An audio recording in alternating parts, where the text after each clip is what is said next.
नमस्कार, AB news खबरको दैनिक अनि पृथक प्रस्तुति एबी न्यूज एट देशमा आजमा यहाँलाई स्वागत छ।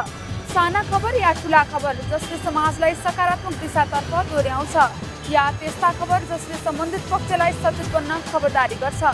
खबर हरपल अनि निरन्तर देशैभर भएका खबरहरूको सामूहिक प्रस्तुति एबी न्यूज एट देशमा आजलाई आउनुहोस् सुरु गरौँ।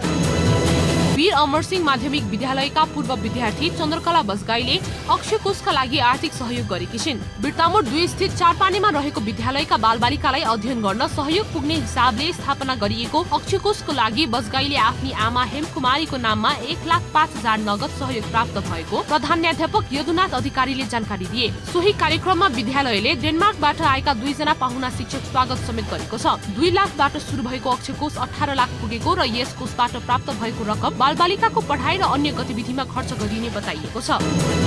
पाल्पाका राजनैतिक दलहरूले निर्वाचन प्रचार प्रसारलाई तीव्रता दिएका छन्। निर्वाचनमा सहभागी राजनैतिक दल तथा स्वतन्त्र उम्मेद्वारहरू चुनाव प्रचार प्रसारमा खर्दैलो अभियान चलाएका छन्। पाल्पामा विशेष गरी गठबन्धन र नेकपा एमाले बीच मुख्य प्रतिस्पर्धा देखिएको छ। सबै राजनैतिक दलका उम्मेद्वारहरू आफ्नो चुनावी मुद्दा तथा एजेन्डा लिएर निर्वाचनमा होमिएका छन्। निर्वाचन प्रचार प्रसार अभियान अन्तर्गत गठबन्धन भित्र रहेका नेपाली कांग्रेस, नेपाली माओवादी केन्द्र, नेकपा एकीकृत राष्ट्रिय जनमोर्चा नेपालले संयुक्त रूपमा निर्वाचन प्रचार प्रसार अभियान सञ्चालन गर्दै आएका छन्। गठबन्धन दलले तानसेन नगरपालिकाबाट घरदैलो अभियान सुरु गरेको छ। पाल्पा क्षेत्र नम्बर 2 अन्तर्गत गठबन्धनले प्रतिनिधि सभा अन्तर्गत नेकपा एकीकृत समाजवादीबाट सोम पाण्डे, प्रदेश सभा अन्तर्गत नेपाली कांग्रेसबाट वीर बहादुर राणा, नेकपा माओवादी केन्द्रबाट वसन्त घरती मगर उम्मेद्वार रहेका छन्। गठबन्धन भित्र रहेका नेपाली कांग्रेस, नेकपा माओवादी केन्द्र, नेकपा एकीकृत समाजवादी र राष्ट्रिय जनमोर्चा नेपालले संयुक्त रूपमा निर्वाचन प्रचार प्रसार अभियानका लागि वडाहरूमा सजिलो होस् भनी निर्वाचन सम्पर्क कार्यालय स्थापना गरेको छ।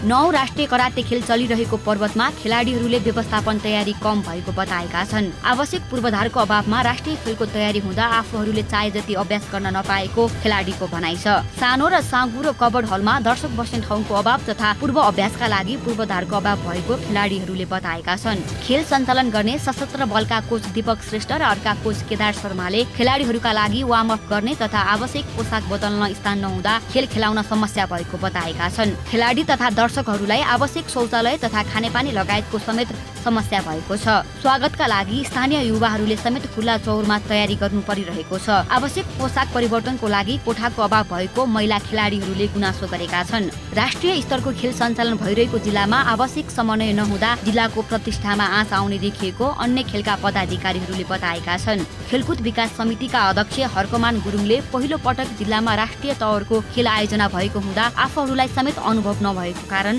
समस्या देखिएको बताएका छन्। असोज 29 गतेदेखि कार्तिक 2 गतेसम्म जिल्लामा 32 स्वर्ण, 32 रजत र 64 काँस्य गरी 128 पदकका लागि 11 समूहका 290 खेलाडीहरू प्रतिस्पर्धामा रहेका छन्। रेफ्री र अफिसियल टोली गरी पर्वतमा 600 जनाको सहभागितामा खेल सञ्चालन भइरहेको हो। तनहुको पर्यटकीय ऐतिहासिक धार्मिक स्थल बन्दीपुरमा आन्तरिक एवं बाह्य पर्यटकहरूको दैनिक घुइँचो लाग्न थालेको छ। आन्तरिक एवं बाह्य पर्यटकहरूको आगमन बढेसँगै पर्यटक प्रवर्धन र स्थानीय स्तरमा उत्पादित वस्तुहरूको माग समेत बढेको छ। उत्पादित वस्तुहरूले बजार पाएपछि स्थानीयहरू हर्षित भएका छन्। नेपालकै सुन्दर अरूभन्दा पृथक शहरका रूपमा परिचित पर्यटकीय नगर बन्दीपुरमा दैनिक जसो America, Japan, Canada, Korea, Australia, चीन र भारतीय मूलबाट विदेशी पर्यटकहरू आगमन बढेपछि होटल व्यवसाय र होमस्टेहरूमा पर्यटकको घुइँचो बढेको छ। पर्यटक बढेसँगै व्यवसायहरूको आर्थिक उन्नति थप मजबुत भएको व्यवसायहरूको भनाइरहेको छ। आन्तरिक एवं बाह्य पर्यटकहरूले माटो, ढुङ्गा, काठ र खरको छानाको घर रोजेपछि पक्की घर निर्माण नभएको स्थानीयहरू बताउँछन्। सन् 2005 मा बन्दीपुर इको कल्चर टुरिज्म प्रोजेक्टले बन्दीपुर बजार आसपासका कच्ची बाटो र घोरेटो बाटोहरूमा ढुङ्गा छाप्ने र खरको छाना हटाउने अभियान सुरु गरेको थियो। नेकपा एमाले रामेछाप सुनापाती गाउँपालिका कमिटीले मंगलबार निर्वाचन परिचालन कमिटी घोषणा गरेको छ। पार्टी गाउँ कमिटी अध्यक्ष ज्ञान कुमार योन्जनको अध्यक्षता तथा एमाले केन्द्रीय सदस्य कमल चौलागाईको प्रमुख आतिथ्यतामा कार्यक्रम भएको हो। कार्यक्रममा एमाले केन्द्रीय सदस्य एवं प्रतिनिधि सभा सदस्यका उम्मेद्वार कैलाश प्रसाद ढुङ्गेल, बागमती प्रदेश कमिटी सदस्य तुल प्रसाद कणेल, रत्न गौतम, जिल्ला अध्यक्ष एवं बागमती प्रदेश कमिटी सदस्य आनन्द कुमार श्रेष्ठ लगायत प्रदेश तथा जिल्ला कमिटीका नेताहरू रामेछापको प्रदेश खका उम्मेद्वार मिलन कुमार घिसिङ, जनवर्गीय संगठनका नेताहरू, पार्टीको पालिका तथा वडा कमिटीका नेता तथा अगुवा कार्यकर्ताको सहभागिता रहेको थियो। कार्यकर्ता भेलाले ज्ञान कुमार योन्जनको संयोजकत्वमा पालिका स्तरको निर्वाचन परिचालन कमिटी घोषणा गरेको एमाले रामेछापका जिल्ला अध्यक्ष आनन्द श्रेष्ठले जानकारी दिए।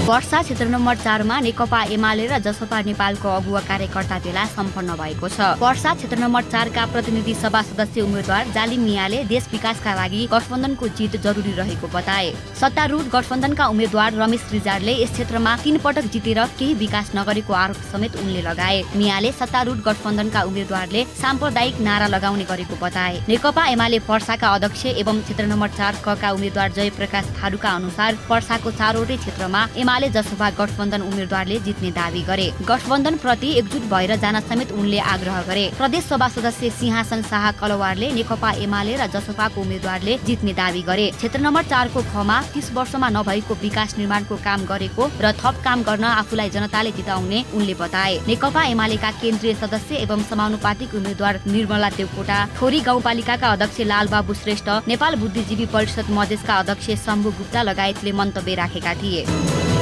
मङ्सिर 4 गते हुने प्रदेश तथा प्रतिनिधि सभा निर्वाचनमा म्याग्दीका उम्मेद्वारले विकास र समृद्धि नै प्रमुख एजेन्डा लिएर घरदैलोमा पुगेका छन्। घरदैलोको क्रममा मत माग्ने क्रममा उम्मेद्वारले आगामी निर्वाचनमा विकास र समृद्धिलाई प्रमुख एजेन्डा लिएका छन्। दल तथा स्वतन्त्र उम्मेद्वारहरूले पूर्वाधार, शिक्षा, स्वास्थ्य तथा सुशासनको मुद्दा लिएर गाउँ पसेका छन्। जिल्लाका राजनीतिक दलले ग्राम उद्योग र रोजगारी लगायतका विगतका चुनावी एजेन्डा कार्यान्वयन नगरेका हुँदा एजेन्डा भन्दा कार्यान्वयन गर्ने योजना लिएर आउन माग राखेका छन्। सत्ता गठबन्धनबाट प्रतिनिधि सभा सदस्य पदमा उम्मेद्वार बन्नुभएका नेपाली कांग्रेसका खम बहादुर गुबाजुले नेकपा एमाले पटक पटक म्याग्दीको नेतृत्व गर्दा समेत जिल्लाको विकासमा कुनै उपलब्धि हासिल गर्न नसकेको भन्दै यस पटक गठबन्धनका उम्मेद्वारलाई विजयी गराउनुपर्ने बताउँछन्। जिल्लाभरका सडकको अवस्था जीर्ण रहेको, शिक्षा र स्वास्थ्यको अवस्था समेत सुधार गर्नुपर्ने भएकाले आफूले भौतिक पूर्वाधार र शिक्षा, स्वास्थ्य, खानेपानी लगायतको सुधारका लागि आवश्यक पहल गर्ने उम्मेद्वारहरूले दावी गरेका छन्। प्रतिनिधि सभामा 1 निर्वाचन क्षेत्र र प्रदेश सभाका 2 गरी प्रत्यक्षतर्फको 3 सिट रहेको म्याग्दीमा 20 जना चुनावी प्रतिस्पर्धामा छन्।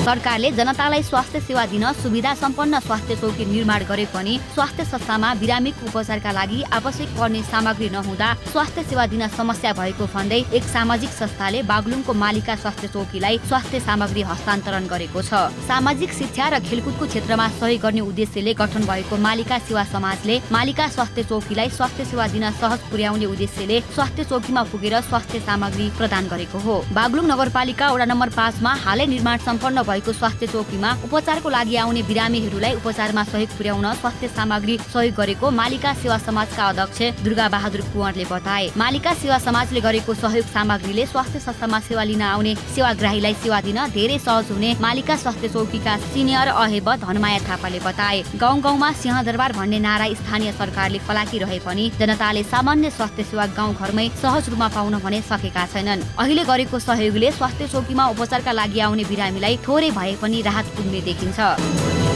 आगामी मङ्सिर 4 गते हुने प्रतिनिधि सभा सदस्य र प्रदेश सभा सदस्य निर्वाचनका लागि काभ्रेमा 6 पदका लागि 64 जना प्रतिस्पर्धामा रहेका छन्। 2 प्रतिनिधि सभा क्षेत्र र 4 प्रदेश सभा क्षेत्र रहेको काभ्रे जिल्लामा 6 पदका लागि 64 जना प्रतिस्पर्धी रहेको मुख्य निर्वाचन अधिकृतको कार्यालय काभ्रेले जानकारी दिएको छ। जसमा प्रतिनिधि सभा क्षेत्र नम्बर 1 मा 35 जनाको उम्मेदवारी रहेको छ। प्रतिनिधि सभा सदस्यका लागि 17 जना र प्रतिनिधि सभा क्षेत्र नम्बर 1 अन्तर्गत प्रदेश सभा सदस्य क का लागि 9 जना र प्रतिनिधि सभा क्षेत्र नम्बर 1 अन्तर्गत प्रदेश सभा सदस्य ख का लागि 9 जना उम्मेदवार रहेका छन्। त्यस्तै प्रतिनिधि सभा क्षेत्र नम्बर 2 मा 29 जना उम्मेदवार रहेका छन्। जसमा प्रतिनिधि सभा प्रदेश सदस्यका लागि 16 जना उम्मेदवार रहेका छन् भने प्रतिनिधि सभा क्षेत्र नम्बर 2 अन्तर्गत प्रदेश सभा सदस्य क का लागि 6 जना, प्रतिनिधि सभा क्षेत्र नम्बर 2 अन्तर्गत प्रदेश सभा सदस्य ख का लागि 7 जना उम्मेदवार रहेका छन्। गठबन्धनबाट नेपाली कांग्रेस, नेकपा माओवादी केन्द्र, नेकपा एकीकृत समाजवादी, नेकपा एमाले, नेमकिपा, राप्रपा, राष्ट्रिय स्वतन्त्र पार्टी, जसपा लगायतले उम्मेदवारी दर्ता गराएका हुन्। उम्मेदवारी दर्तासँगै राजनीतिक दलहरू आफ्नो एजेन्डा लिएर घर दैलो, बैठक, कार्यकर्ता भेलामा व्यस्त हुन थालेका छन्।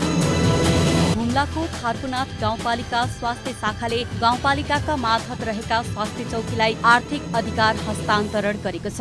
पालिका स्वास्थ्य शाखाले कार्ययोजना निर्माण गरी आर्थिक अधिकार सम्पूर्ण स्वास्थ्य चौकीलाई नै हस्तान्तरण गरेको हो। पालिका भित्रका 6 वटा स्वास्थ्य चौकीका इन्चार्जलाई सम्पूर्ण अधिकार हस्तान्तरण गरेको खारपुनाथ स्वास्थ्य शाखाका प्रमुख बलिराज शाहीले जानकारी दिए। आर्थिक पारदर्शिता बनाउनका लागि गाउँपालिका भित्रका स्वास्थ्य चौकीहरूलाई 21 वटा कार्यक्रम हस्तान्तरण गरिएको संयोजक शाहीले बताए। उनले भने अबदेखि प्रत्येक महिना गाउँपालिकाका 4 वटा माध्यमिक विद्यालयका विद्यार्थीहरूलाई स्वास्थ्य सेवा प्रदान गरिने भएको छ। संयोजक शाहीका अनुसार प्रत्येक महिला स्वास्थ्य स्वयंसेविकालाई क्षमता अभिवृद्धि तालिम गरिनुका साथै उनीहरूका लागि आर्थिक सहयोग समेत छुट्याइएको छ।